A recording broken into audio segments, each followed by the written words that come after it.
வணக்கம், நான் Shabdeena. Welcome back to Shabdeena's kitchen. இன்றைக்கி நம்ம கிச்சனில் பார்க்க போது ஒரு அருமையான கிழங்கு ரெசிபி பார்க்க போகிறோம். இதோட வெந்தய குழம்பு. இந்த கிழங்கு ரெசிபி என்ன கேட்டிங்கன்னா, இந்த சக்கரவள்ளி கிழங்கை வச்சு ரொம்ப சிம்பிளான ஸ்டைலில் ஈஸியான மெத்தடில் நல்லா டேஸ்டியாக எப்படி பண்ணுறது நம்ம பார்க்க போகிறோம். இந்த ரெசிபி பார்த்தீங்கன்னா நீங்கள் தை பொங்கல் டைமில் வந்து நிறைய பேர் வீட்டில் பண்ணுவாங்க. அந்த ரெசிபி தான் இன்றைக்கி நம்ம பண்ண போகிறோம்.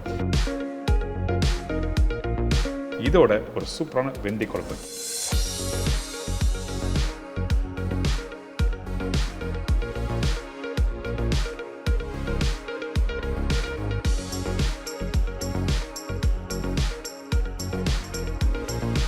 இந்த வெந்தய குழம்பு எப்படி கரெக்டாக ப்ராப்பராக பண்ணுறதுன்னு சொல்லிட்டு நம்ம சேனலில் பார்க்கலாம். இப்போ ஃபஸ்ட்டு நம்ம பார்க்க போது சக்கரவள்ளி கிழங்கு வறுவலுக்கு தேவையான பொருட்கள் என்னென்னு பார்த்தலாமா? சக்கரவள்ளி கிழங்கு வறுவலுக்கு தேவையான பொருட்கள்: சக்கரவள்ளி கிழங்கு 1/2 கிலோ, காய்ந்த மிளகாய் 3 நம்பர், குழம்புத்தூள் 2 டேபிள் ஸ்பூன், மஞ்சத்தூள் 1/4 டீஸ்பூன், கருவேப்பிலை தேவையான அளவு, கொத்தமல்லி தேவையான அளவு, கடுகு 1/4 டீஸ்பூன், பெருங்காயம் 2 சின்ன துண்டு, உப்பு தேவையான அளவு, எண்ணெய் சமைக்கிறதுக்கு தேவையான அளவு. இதாங்க சக்கரவள்ளி கிழங்கு வறுவலுக்கு தேவையான பொருட்கள். இந்த சக்கரவள்ளி கிழங்கு பண்ணுறது ரொம்ப ஈஸி, அதே டைமில் ரொம்ப டேஸ்ட்டாக இருக்கும். இப்போ இந்த ரெசிபி பண்ணுறதுக்கு ஃபஸ்ட்டு நம்ம என்ன பண்ணுறோம்னா, இந்த கிழங்கை நல்லா வாஷ் பண்ணிவிட்டு இந்த மாதிரி ரவுண்டாக கட் பண்ணுங்கள். கட் பண்ணும்போது ரொம்ப தின்னாக கட் பண்ணால் கொஞ்சம் திக்காக இருந்தால் ரொம்ப நல்லாயிருக்கும்.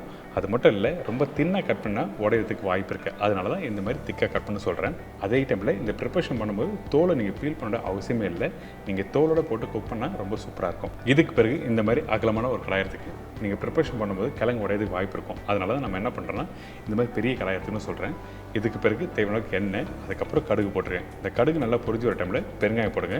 பெருங்காயம் கொஞ்சம் கரைஞ்சி வர டைமில் நம்ம என்ன பண்ணுறோம், காஞ்ச மிளகா, பச்சை கருவேப்பிலை, அதுக்கப்புறம் கட் பண்ணி வச்சுருக்கேன் இந்த கிழங்கை போட்டு நல்லா மிக்ஸ் பண்ணுறோம் அந்த தாளிப்போட.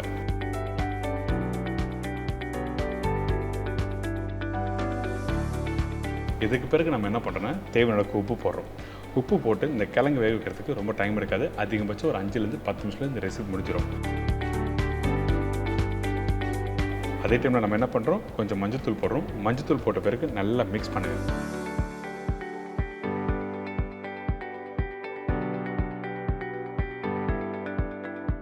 இப்போ பார்த்தீங்களா, அந்த தாளிப்பு, அதாவது கடுகு, பெருங்காயம், காஞ்ச மிளகா, கருவேப்பிலை, இந்த கிழங்கு எல்லாம் நல்லா மிக்ஸ் பண்ணி முடித்த பிறகு இந்த கிழங்கு வேக வைக்க போகிறோம். அதனால் நம்ம என்ன பண்ணுறோம், கொஞ்சமாக தண்ணி தெளிக்கிறோம். தண்ணி தெளிக்கும் போது நீங்கள் அதிகமான தண்ணி போட்டு குக் பண்ணக்கூடாது. இந்த கிழங்கு வேகிறதுக்கு ரொம்ப டைம் எடுக்காது. அதிகபட்சம் 5லேருந்து 10 நிமிஷத்தில் வெந்துடும். அதனால் தேவையான தண்ணி தெளித்து ஒரு மூடி போட்டு நல்லா வேக விடுங்க. வேக வைக்கிற பக்குவம் என்ன கேட்டிங்கன்னா, நீங்கள் மசாலா போடுறதுக்கு முன்னாடி கரெக்டாக 50% அளவுக்கு வேக வச்சு எடுத்துக்கணும். நீங்கள் எடுத்த உடனே நீங்கள் 80%, 100% நல்லா வேக வச்சுட்டு அதுக்கப்புறம் பவுடர் மசாலா போட்டிங்கன்னா நல்லா இருக்காது. பெரும்பாலும் ரெசிபி என்ன பண்ணுவோம், நம்ம ஃபஸ்ட்டு மசாலா போட்டு அதுக்கப்புறம் காய்கறி போடுவோம். ஆனால் இந்த ரெசிபி பொறுத்த வரைக்கும் இந்த காயை ஒரு 50% அளவுக்கு குக் பண்ணிவிட்டு அதுக்கப்புறம் தான் இந்த குழம்பு தூள் போடுறோம்.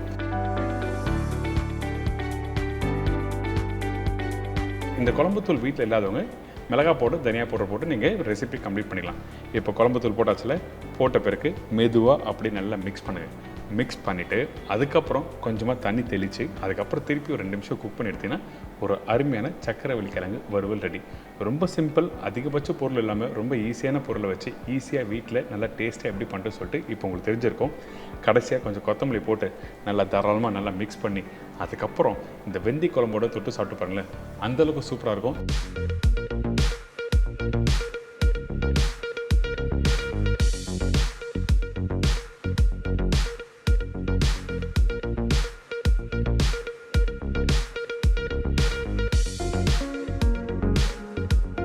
இப்போது இந்த வெந்தய குழம்பு எப்படி பண்ணுறது பார்ப்போம். அதுக்கு முன்னாடி தேவையான பொருட்கள் என்ன பார்த்தலாமா? வெந்தயம் 2 டேபிள் ஸ்பூன், சீரகம் 1/2 டேபிள் ஸ்பூன், கடுகு 1/4 டீஸ்பூன், காய்ந்த மிளகாய் 4லேருந்து 5 நம்பர், சின்ன வெங்காயம் 25லேருந்து 30 நம்பர், மீடியம் சைஸ் தக்காளி 2 நம்பர், பூண்டு 15லேருந்து 20 பல்லு, புளி ஒரு லெமன் சைஸ், குழம்புத்தூள் 2 டேபிள் ஸ்பூன், மஞ்சத்தூள் 1/4 டீஸ்பூன், பெருங்காயம் 1/2 டீஸ்பூன், உப்பு தேவையான அளவு, கருவேப்பிலை தேவைக்கேற்ற, கொத்தமல்லி தேவையான அளவு, வெல்லம் சிறிதளவு, நல்லெண்ணெய் சமைக்கிறதுக்கு தேவையான அளவு. ஃபஸ்ட்டு நம்ம என்ன பண்ண போகிறோம்னா, இந்த வெந்தய குழம்புக்கு நம்மக்கிட்ட இருக்க இந்த வெந்தயம், அதாவது இந்த வெந்தயம் இதில் 2 டேபிள் ஸ்பூன் போட்டிருக்கேன். இதில் 1/2 டேபிள் ஸ்பூன் அளவுக்கு சீரகம் போட்டிருக்கோம். இந்த சீரகம் அதிகமாக போடணும்னா நான் சொன்ன குவான்டிட்டி 1/2 டேபிள் ஸ்பூன் போதும். இப்போ இது போட்ட பிறகு ஸ்லோ ஃப்ளேமில் வறுத்தணும். வெந்தயம் பொறுத்த வரைக்கும் எந்த அளவுக்கு ஸ்லோ ஃப்ளேமில் வறுக்கிறீங்களோ அந்தளவுக்கு நல்லாயிருக்கும். கொஞ்சம் கருகி போனாலும் உங்களுக்கு கசப்பு தன்மை வந்துடும். அதனால தான் ஸ்லோ ஃப்ளேமில் வறுத்து இந்த மாதிரி எடுத்துருங்க. பார்த்தீங்களா, கரெக்டான கலர் வந்திருக்குல்ல. சூடு ஆறின பிறகு இந்த வெந்தயமும் சீரகம் போட்டு நல்லா ஃபைன் பவுடர் அரைச்சிருக்கணும்.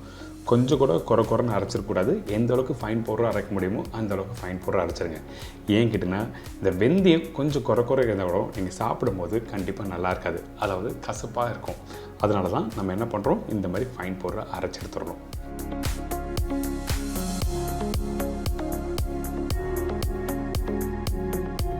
இதுக்கு பிறகு கொஞ்சமாக தாளிப்பு போட்டு வெங்காயம் தக்காளி நல்லா வதக்கி கடைசியாக அந்த வெந்தய பவுடரை போட்டு ஃபினிஷ் பண்ண போகிறோம். அதனால் மண் சட்டியில் நம்ம என்ன பண்ணியிருக்கோம், தேவையான நல்லா ஊற்றிருக்கேன். அதுக்கு பிறகு கடுகு நல்லா பொரிஞ்சு வர டைமில் கொஞ்சம் வெந்தயம் போடுங்க, அதிகமான வெந்தயம் வேண்டாம். அதுக்கு பிறகு காஞ்ச மிளகாய், பச்சை கருவேப்பிலை, சின்ன வெங்காயம், பூண்டு.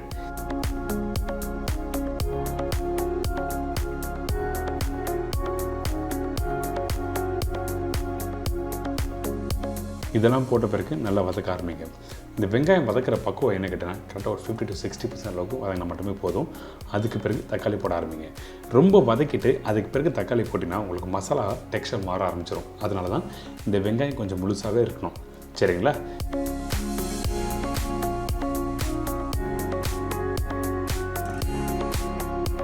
இப்போ பாருங்கள், வெங்காயம் ஓரளவுக்கு நல்லா வதங்கி வருது. அதே டைமில் அந்த பூண்டு நல்லா வதங்கியிருக்கு. இதுக்கு பிறகு நம்ம என்ன பண்ணுறோம்னா கட் பண்ணி வச்சுருக்க தக்காளி போடுறோம். அதே டைமில் தக்காளி யூஸ் பண்ணும்போது நல்லா பழுத்த தக்காளியை யூஸ் பண்ணுங்க. கொஞ்சம் காய் ஓட்டமாக இருக்க தக்காளினா இந்த மாதிரி ரெசிபிக்கு வேண்டாம். அப்போ தான் அந்த புளிப்பு தன்மை அந்த டேஸ்ட் நல்லா எடுத்து கொடுக்கும். அதனால தான் பழுத்த பழமாக யூஸ் பண்ண சொல்கிறேன். இதுக்கு பிறகு கொஞ்சம் உப்பு, மஞ்சத்தூள்,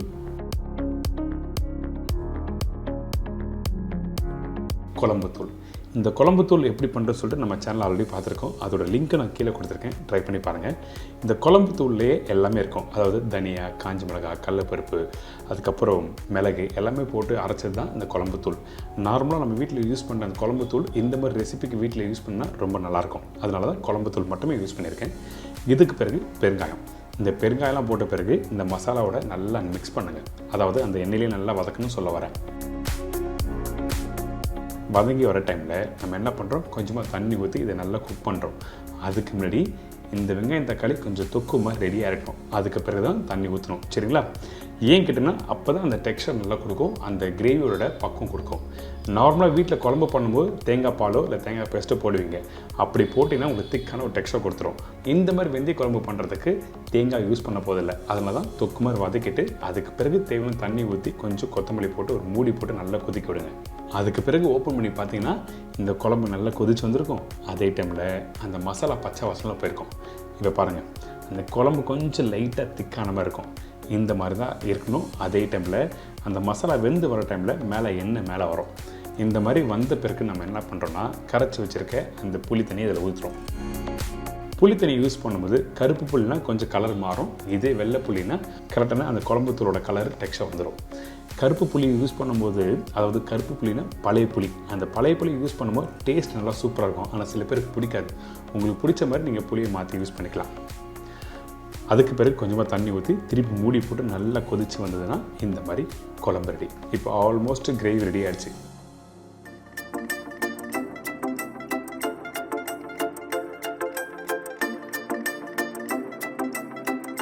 இப்போ கிரேவி டெக்ஸ்சர் உங்களுக்கு பார்த்துட்டிங்களா, இந்த மாதிரி தான் இருக்கும். இதுக்கு பிறகு தேவையான அளவுக்கு அந்த பவுடரை யூஸ் பண்ணியிருக்கேன். அதாவது ஒரு 1/2 டேபிள் ஸ்பூன் முக்கால் டேபிள் ஸ்பூன் அளவுக்கு அந்த பவுடரை போட்டு கொஞ்சம் கொத்தமல்லி போட்டு ஃபினிஷ் பண்ணி இறக்குறோம். மீதி உள்ள பவுடரை ஒரு டப்பாவில் போட்டு நீங்கள் வச்சுக்கலாம். எப்போல்லாம் உங்கள் வீட்டில் வெந்தய குழம்பு பண்ணிடலாம் அந்த டைமில் நீங்கள் யூஸ் பண்ணிக்கலாம். சரிங்களா? இப்போ உங்களுக்கு தெரிஞ்சிருக்கும் கரெக்டான டெக்ஸ்சரில் எப்படி பண்ணணும். அதுக்கு பிறகு கடைசியாக இன்னொரு முக்கியமான இன்க்ரீடியன்ஸ், அது என்ன கேட்டிங்கன்னா இந்த வெல்லம் சின்ன துண்டு போட்டு நல்லா மிக்ஸ் பண்ணிவிட்டு அதுக்கப்புறம் சாதத்தோடு சாப்பிட்டு பார்த்தீங்கன்னா அந்த புளிப்பு ஒரு மைல்டான இனிப்பு தன்மை, அதுக்கப்புறம் அந்த வெந்தயத்தோட துவர்ப்புனா அந்த கசப்பு இல்லை, ஒரு மைல்டான ஒரு அந்த வெந்தயம் டேஸ்ட்டு தெரியும். என்னங்க, இந்த வெந்தய குழம்பு எப்படி பண்ணுறது எல்லாருக்கும் ஈஸியாக தெரிஞ்சிருக்கும். இதோட இந்த சக்கரவள்ளி கிழங்கு வறுவல் ரொம்ப சிம்பிள், ரொம்ப ஈஸியான ஸ்டைலில் நல்லா சூப்பரான காம்போ கொடுத்துருக்கேன். கண்டிப்பாக ட்ரை பண்ணுங்கள், மறக்காமல் ஃபீட்பேக் கொடுங்க. இதே மாதிரி நாளைக்கு இன்னொரு சூப்பர் ரெசிபிஸ் நினைக்கிறேன். நன்றி, வணக்கம், see you, bye, take care.